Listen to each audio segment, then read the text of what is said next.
Hello dear student, आज हम real number में भाज्य संख्या को सिद्ध करने वाला प्रश्न हल करेंगे। ठीक है, पर हल करने से पहले हम भाज्य संख्या और अभाज्य संख्या को समझ लेते हैं। भाज्य संख्या हम उन संख्याओं को कहते हैं जो अपने अलावा किसी और से भी कट जाए। जैसे यहाँ 4 है, 6 है, ठीक है, 8 है, 9 है। ये सभी की सभी संख्या अपने अलावा किसी और भी संख्या से कट रहती है। जैसे 4 है, 4 से भी कट जाता है और ये 2 से भी कट जाता है। ठीक है, अब उसके अलावा जैसे 8 है, 8 से 2 से भी कट जाता है, 8 से भी कट रहा है। तो अपने अलावा किसी और से कटने वाला वो सभी संख्या भाज्य संख्या कहलाती है। अभाज्य संख्या उसको कहते हैं जो अपने और एक के अलावा किसी और से ना कटे।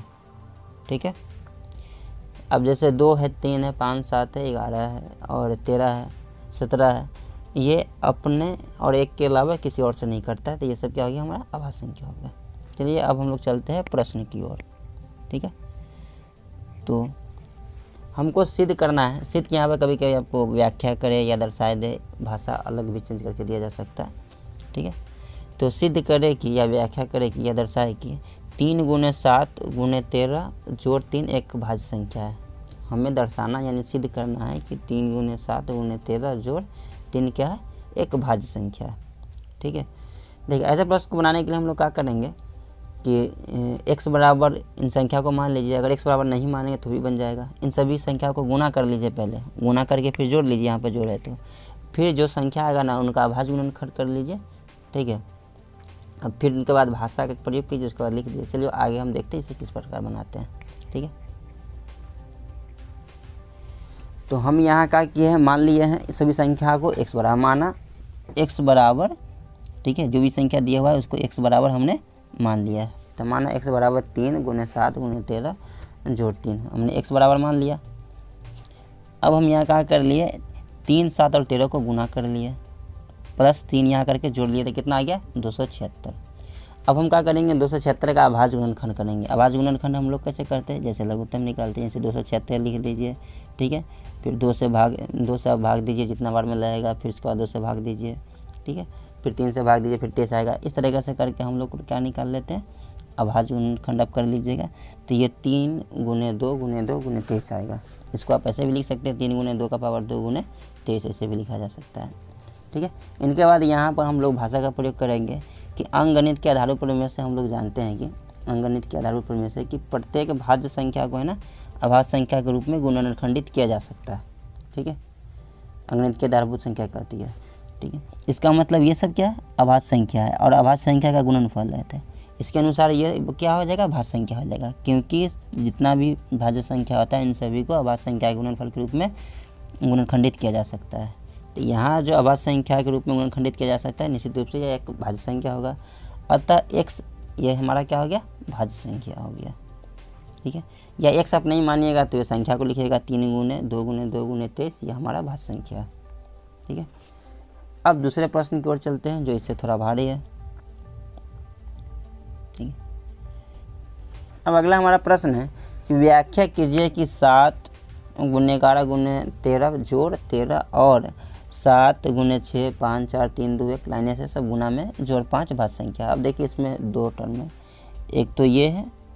ठीक है, इसमें हमारा 2 टर्म है, एक ये वाला है, एक ये वाला है। तो पहले ए को हम x बराबर मान लेते हैं। सबसे पहले x बराबर मान लिया 7 × 11 × 13 जोड़ 13। ठीक है, अब हमने यहाँ क्या कर लिया, ठीक है, जोड़ और घटाव से क्या होता है, पद अलग होता है। तो यहाँ 2 पद है तो 13 कॉमन ले लिए तो अंदर में क्या बचेगा, 13 × 7 × 1 जोड़े 1। ठीक है, तो 11 7 77, 1 78, 13 × 78, 78 का गुणनखंड कीजिएगा 78 को। ठीक है, तो कितना होगा, 13 × 6 78, फिर 2 से लगा दीजिएगा तो कितना बार लगेगा, 3 बार में, यानी इनका गुणनखंड करने पर कितना है, 13 × 13 2 × 3।